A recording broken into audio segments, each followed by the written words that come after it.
this video, I'm going to show you a tool that will help you take control of making sure that you have a heading 1 on each of your Joomla pages. That's very important. Did you know that? Hey there, Joomla fans. Tim Davis here. I'm a Joomla fan too. Thanks for tuning in to Maintenance Monday number 194 here on the Basic Joomla Tutorials YouTube channel, where I show you my favorite extensions, tools, and tips for building and managing Joomla sites. Now, if you're not subscribed to the channel, you probably maybe have missed the most recent live stream where along the way we were looking at the proper uses of the heading formatting. That's your heading 1, heading 2, heading 3, etc. down to 6, and how those are not just for making your page look nice using different formatting of text, but it's actually for you to organize your content so it is accessible to people that are using devices that help them. Perhaps they're visually impaired. And that accessibility score is part of the search engine optimization of your site. So if you don't have your content organized properly, you're not going to do as well as you otherwise would in search engine results. And so during the course of that live stream, our channel friend Mary Nevius from Webby Design shared this plugin that we're going to look at today, and it will make sure, it allows you to make sure that you have a heading 1 on your Joomla page, because that is super important. And so we are going to check that out right now. Today's video is brought to you by mysites.guru. Head on over to mysites.guru. Get a free site audit for your Joomla site. And while you're there, check out all the tools and information that will save you time and money managing one or multiple Joomla sites. And if you decide to subscribe, use the coupon code BASICJoomla and you'll get your first month free. Okay, so let's turn our attention to the screen. Now here we are at the amyextensions.com site, and this is where they have their Amy H1 heading. I will have a link in the video description below. You're going to go to there and you're going to download that. So let's just download this and save it onto the computer here. And we have it down here in the bottom left hand corner for Chrome. Now we're going to go into our Joomla site. Oh, here's the articles here. You'll end up probably in your homepage or in the homepage of your administrator. Go to Extensions, Manage, and Install. Now, I've already selected the Upload Package File tab. Down here, I'm just going to drag this extension up into there and install it, or I could browse to where I saved it to my computer, but we will put it there.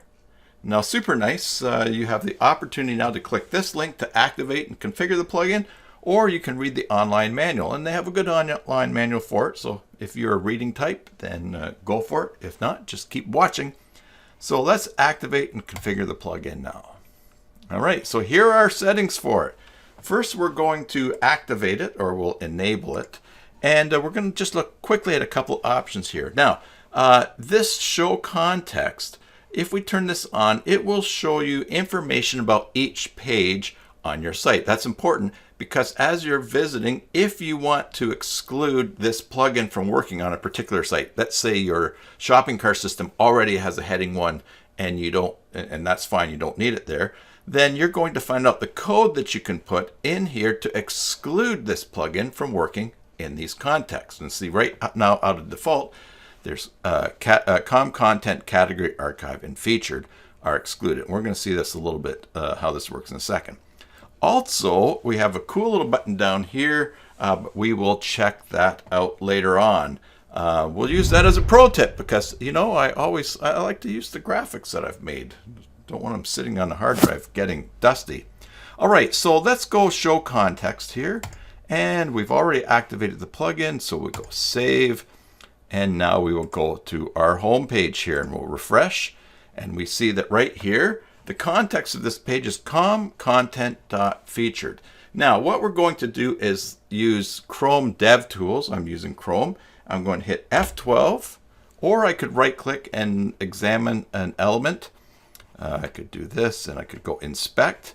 We're going to check this little button here, and I'm going to hover over your Joomla site. And in the code here, we will see that it's a header, but it's not, there's no heading assigned to it. Now let's select the title, and we'll see, oh, the title has a heading 2. But there's no heading 1 in this page, that means. Now, why is that important? Again, in the live stream, we took a long look at this. And so remember to subscribe to the channel so you get notifications of these live streams. I will put a link to the video of that live stream in down below. In the live stream, we saw this tool, the Web Accessibility Evaluation tool. And when we check out the home page here, we'll see we get a warning here saying, look, hey, there's no heading 1 on this page. Missing first level heading. So accessibility readers and tools would not know how to organize the information on here. In fact, we can even look at structure here and see there's header, main, heading 2, and then there's heading 3 for some other things. But there's no heading 1. And there is no heading 1, even though we have the plugin turned on here, because we've excluded it from the featured page. If we take this out here, let's just copy that and take that out. And let's say, okay, go ahead and run. We're no longer excluding the front page. We'll save that. We'll go here and we will refresh.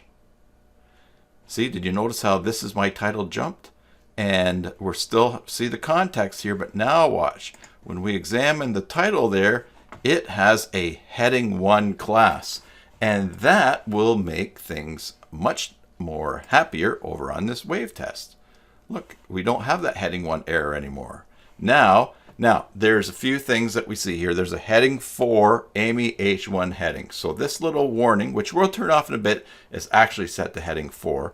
But otherwise, in our structure, we start out with a heading 1. And of course, if your structure is out of whack, you're just going to change that and work your way through your page. But that is the purpose of this plugin.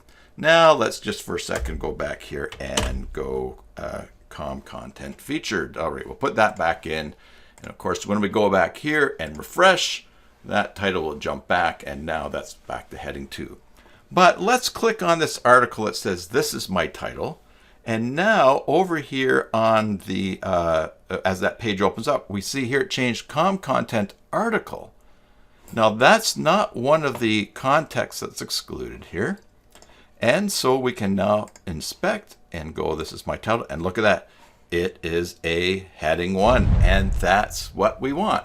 So this is a really handy dandy plugin and tool for getting your site into shape. Now you could always, you could always change things in your templates and do overrides and change some things that are from heading 2 to heading 1 where you want. But this is just a super easy tool to do it on the fly.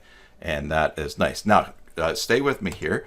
Now that we're done looking at the context, we can say no. But here we go. Let's check out this pro tip that I was talking about for checking the heading, check H1 headings. Basically, when this is turned on, and we'll save this, Amy H1 heading looks at pages, and if there's more than one heading 1, it has a visual warning to let you know about that. Now, you only want one heading 1 because each page should be a certain topic. If you have lots of subtopics, have tons of heading 2s. But each page should just be its own unit. It's a page in and of itself. Give it a heading 1. Now, if you don't want that, of course, we saw how to exclude it. But check this out. We go back to the home page here. Oh, I need to do one thing here. I'm going to save and close this. I'm going to go to content and articles. I made an article with too many heading 1s, so let's publish that. All right, now we'll refresh this. Let's close this code here. And you'll see down here, this is growing super big. Now you think, well, what is going on? Well, let's actually go into that article, and you'll see each one of these, each one of these places where it grew and expanded is actually a heading 1 that's organized inside of the content itself. I actually made this using Regular Labs dummy content just to throw some text in there. And so it puts in some things and has lots of headings 1. So that's a heading 1, that's a heading 1. And with that plugin, that tool turned on in the plugin, if you have more than one heading 1 on the page, it gives you this visual warning, so you know you have to go in and probably have your title as a heading 1, and then go in and change each of these to a heading 2 everything will be good. In fact, let's check out the home page here. Let's do this again. Let's scroll down to too many heading ones. We'll click there and test that page. When we look at structure, look at this. There's a heading one, heading one, heading one, heading one, then a two. We don't want that. One heading one per page at the top. All right. So now that we have done that, let's close that article. Of course, I'm not going to fix it. That's just an example. But if we go back to plugins, we go back to System Amy, heading one, heading, we will turn off that check. You don't want to leave that, and you don't want to show the context. Save and close, and you are on your way to improving the search engine optimization of your site even more. This is fiddly stuff to do, but really your content should be organized anyways, and this is a good motivation to maybe relook at what you've put on your pages so it is organized, makes sense, not only for everyone who's reading it because you want it to make sense, but especially for people with accessibility problems or issues, as they will be using special tools that are looking at the headings to see how to organize the content. And Google's looking too. Google, and we want to keep Google happy, so when Google is happy, we score higher in the search results. So I hope that tip was helpful for you. If it was, please subscribe to the channel. Ring the bell to get notifications of new videos and live streams and things happening here in the channel. And as usual, YouTube thinks there's some other things you should watch. They're popping up on the screen now. Please do so. Don't forget to give the video a like. It'll help others to find it. Until the next time, enjoy your Joomla sites, and God bless.